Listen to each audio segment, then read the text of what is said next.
le réel enfonce la porte. Alors, un ministre de l'Éducation doit-il nécessairement scolariser ses enfants dans le public? C'est une question qui revient régulièrement sur le devant de la scène. Alors, elle revient régulièrement, effectivement. Alors, nous avons quand même l'école publique, c'est inscrit sur les frontons, l'instruction, l'éducation. Et puis l'école privée, effectivement, sous contrat ou non. Alors, que doit faire un ministre de l'Éducation de la République française ? Eh bien, Édouard Geoffrey, qui vient d'être nommé ministre de l'Éducation nationale, était sur BFM et on lui a posé la question. Écoutez.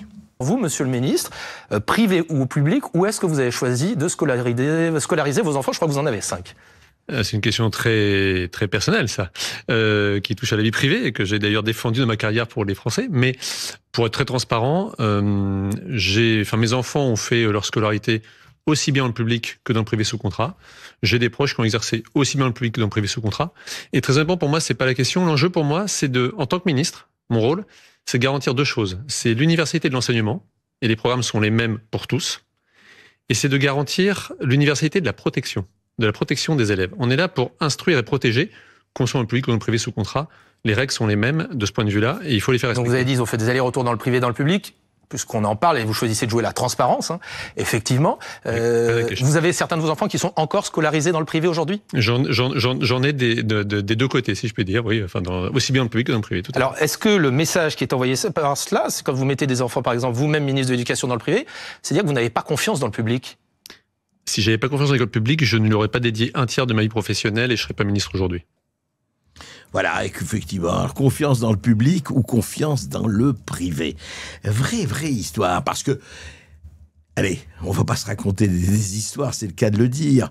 Beaucoup de ministres, et pas seulement des ministres, beaucoup de Français mettent ses enfants dans le privé, pas spécialement parce que par croyance ou autre, ou par religiosité, c'est parce qu'ils estiment que le niveau, à tort ou raison, le niveau est nettement supérieur dans le privé que dans le public. Sans faire des généralités, on ne parle pas évidemment des lycées très spéciaux et très qualitatifs, mais par exemple, regardez, Amélie Oudéa-Castéra. On va prendre des exemples dans les anciens ministres de l'Éducation. Donc, Amélie Oudéa-Castéra, elle parlait effectivement du collège-lycée. Elle a mis ses enfants au collège-lycée catholique Stanislas, Paris. Et pourquoi? Paquet d'heures, voilà, dans le public, qui n'étaient pas sérieusement remplacées. Frustration face aux absences non remplacées. Recherche de stabilité et de proximité. Elle expliquait pourquoi ses enfants n'étaient pas en privé. Pape Ndiaye, établissement. Alors lui, c'est formidable parce que lui, alors donnait des leçons du civisme du matin au soir, du soir au matin, de républicanisme du matin au soir, du soir au matin. Et ses enfants, comme par hasard, étaient à l'école alsacienne, privée laïque sous contrat, école alsacienne très connue, vraiment la crème de la crème des écoles. Et je disais pas Ndiaye, eh bien écoutez, voilà, c'est le choix de parents d'enfants pour lesquels à un moment donné, les conditions d'une scolarité sereine et heureuse n'étaient plus réunies, voilà. C'était pas très serait en paix. Puis voilà, il faut penser au bien-être des enfants et donc le privé. Jean-Michel Blanquer, majoritairement enfant dans le public, un enfant dans le privé, et il disait, comme d'ailleurs Édouard Geoffrey, j'en ai les 3/4 dans le public. C'est intéressant d'ailleurs. Là, il fait dans sa famille une espèce de discrimination positive ou négative, je ne sais pas. Donc 1 dans le privé et 3 dans le public, voilà. Mais c'est une organisation familiale, aucune remise en cause du système public, bien sûr. On va pas aller jusqu'à un ministère de l'Éducation nationale remettre en cause l'éducation publique. Luc Châtel, public et privé. Et il disait, Luc Châtel, selon les enfants, vous dites qu'il y a un système peut-être mieux adapté, les 2 systèmes ont à s'enrichir mutuellement. Voilà, ça c'est ce qu'on appelle un règlement équitable, je partage mon manteau et c'est bien. Voilà. Luc Ferry, école privée catholique, ouest parisien, et Luc Ferry s'explique, ma femme est catholique, de mon côté, je tenais à ce que mes filles reçoivent une éducation religieuse, parfait, motif religieux et familial. Et oui, la République est bon enfant, écoutez, il faut admettre, il y a plusieurs maisons dans le royaume de mon père. François Bayrou, centriste par excellence, Premier ministre il n'y a pas si longtemps. Eh bien lui alors, centriste. Et c'est ça que j'aime chez les centristes. Vous savez, quel est l'organe du centre? Je ne le citerai pas ici par politesse, mais posez-vous la question, quel est dans l'organe humain, dans le squelette humain, et quel est l'organe qui est vraiment au centre? Voilà, en tout cas, 3 enfants dans le public et 3 enfants dans le privé. Ça, c'est magnifique. Voilà pourquoi on peut être centriste, quoi. C'est très, très, très bien. Bravo, François Bayrou. Voilà. Choix au cas par cas, selon les besoins et la proximité. Mais 3 et 3. La parité, mon bon monsieur. La parité.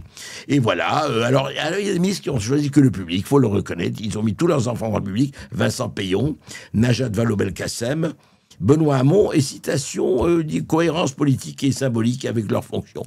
Écoutez, moi, ça me paraît de bon aloi, ça. En tout cas, c'est intéressant de voir comment, si vous voulez, les ministres de la République s'en tirent avec l'éducation de leurs enfants. Ça vous inspire quoi, Sébastien Chevet, cette histoire d'éducation? Est-ce que ça reflète tout ce qu'on a dit sur l'économie, ou pas?